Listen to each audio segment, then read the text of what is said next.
VP Sara, lagot na? Finish na ba? Grabe, napakalaking dagok nito.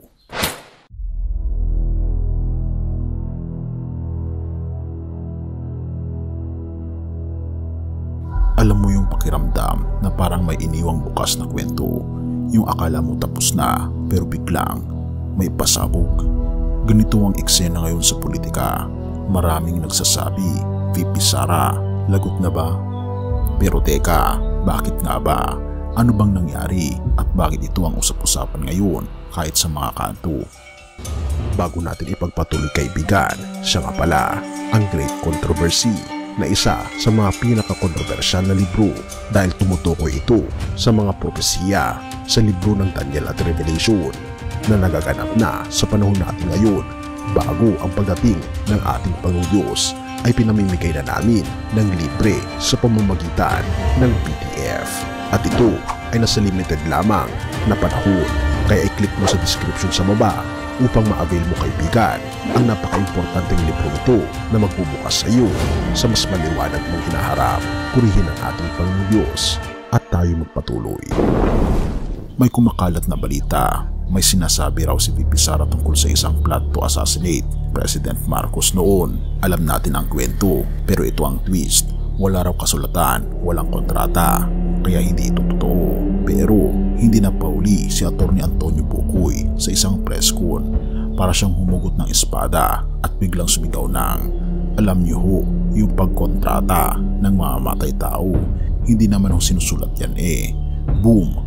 Walang prenong sarkasmo, walang papel, hindi ibig sabihin walang krimen, therefore, hindi excuse ang kawalan ng kontrata. Ang tanong ngayon, kung siya mismo ang nagsabi, kung may video pang araw ng interview, at kung inulit niya ulit sa ibang media appearance, bakit ngayon parang nag-uusap tayo ng kontrata sa notaryo? Parang joke, pero hindi kasi. Pero hindi ito biro. Kasi may kinausap na ako na tao. Sinabi ko sa kanya, kapag pinatay ako, patayin mo si BBM. Napakalinaw. Ito biro para kay Bukoy. Siya rin ang nagsabi, kumontrata ako ng asasin. Hindi sa amin nanggaling yan, sa kanya. At hindi lang minsan, hinulit pa. Therefore, kung sarili mong bibig ang nagsasabing may plano kang ipapatay si Pangulo o dalawa pang mataas na opisyal, bakit ngayon sinasabi mo, joke lang? I did not make an assassination threat to the president.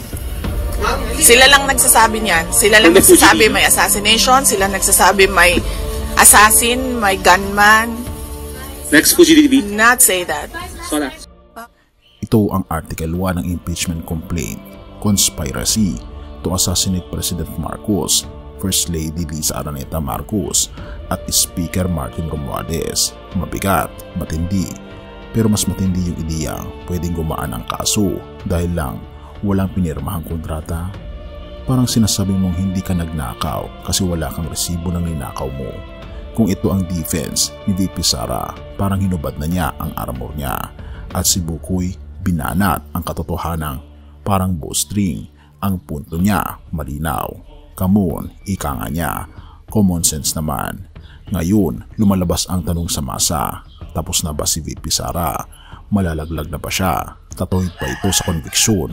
O isa na namang political drama na walang ending? Pero ito ang final twist. Ang testimonya ng isang tao kapag laban sa sarili niya. Hindi lang basta sinabi, aminado ka na. At sa batas, yan ang tinatawag na admission against interest. Therefore, hindi mo kailangan ng papel para mapatunayang may krimen. Hindi mo kailangan ng notaryo para mapatunayan mong may balak kang gumawa ng masama. Kailangan mo lang ng sarili mong bibig at isang taong marunong magbasa ng intensyon. So VP Sara, lagot na ba talaga? Tapos na ba ang laban? O nagsisimula pa lang ang pinakamalaking dagok sa iyong karera? Marami ang naghihintay ng sagot, pero habang wala pa, isang bagay ang sigurado. Hindi kailangan ng kontrata para maging totoo ang intensyon. Kaya huwag ka munang bibitaw dahil minsan ang walang papel ang siyang nagbabaon sa iyo sa bangungot. Roma 5 verse 8. Ngunit ipinapakita ng Diyos ang kanyang pag-ibig sa atin sa ganitong paraan noong tayo makasalanan pa. Si Kristo ay namatay para sa atin. Sa gitna ng mga kontrobersiya, eskandalo at sagutan ng mga makapangyarihan, may isang malaking tanong na dapat nating pag-isipan. Nasaan ang hustisya? Nasaan ang katotohanan? Pero higit pa riyan, bilang mga ordinaryong tao na pinapanood ang gulong ito, ang tanong ay, paano ako magiging mapayapa sa isang mundong puno ng kasinungalingan, galit at kasalanan? Tulad ng sinabing joke lang ang pagpatay, marami rin sa atin ang parang nagbibirong lumalakad sa kasalanan. Nagsisinungaling pero tinatawag itong white lie. Naninirang puri pero tinatawag itong freedom of speech. Nagagalit, nagmumura, nagpapatawad kuno, pero galit pa rin sa puso. Pero habang tayo lumulubog sa kasalanan, ang ating Panginoong Diyos ay hindi bumibitaw. Bagkus ipinakita niya ang kanyang wagas na pag-ibig sa pamamagitan ng kanyang anak na si Jesus. Noong tayo makasalanan pa, hindi tayo hinintay ng ating Panginoong Diyos na maging mabait, matuwid o banal. Habang tayo ay nasa pinakamadilim ng ating puso, nasa kaligitnaan ng paninirang puri, kasinungalingan, galit, pride at pagnanasa sa kapangyarihan, doon siya namatay para sa atin. Hindi siya tulad ng mga leader na kailangan pang kontrata bago magdesisyon. Hindi niya tayo minahal batay sa papeles. Minahal niya tayo dahil mahal niya tayo. Tapos walang kondisyon. Kaya anong tugon mo, kaibigan?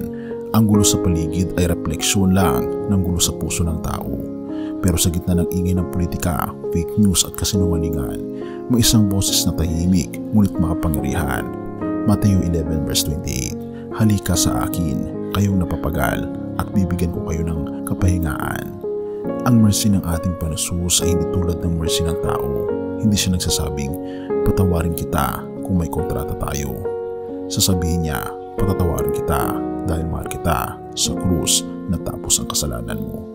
Purihin ang ating Panginoong Diyos at tayo manalangin.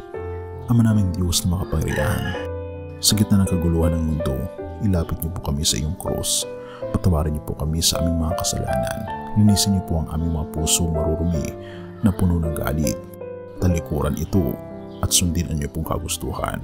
Salamat po sa iyong habag at pagmamahal, na kahit kami ay hindi karapat-dapat, pinili niyo po kaming mahalin. Pinupuri po namin kayo't pinapasalamatan o aming Panginoong Diyos sa inyo pong kabutihan sa amin, at patuloy niyo pong alagaan ang aming Vice Presidente, ang aming Pangulo, ang lahat ng mga opisyal ng gobyerno, ang mga Pilipino, gayon din ang lahat ng tao sa mundo. Salamat po, Panginoong Diyos, sa inyo pong pag-ibig sa amin at paggabay, at patawarin po kami sa lahat ng aming pagkukulang at pagkakasala, at pakalinisin po kami. At salamat po sa pagdinig ng aming mga panalangin, sapagat ito po ang aming samot hiling sa matamis na pangalan ng aming Panginoon Jesus. Amen.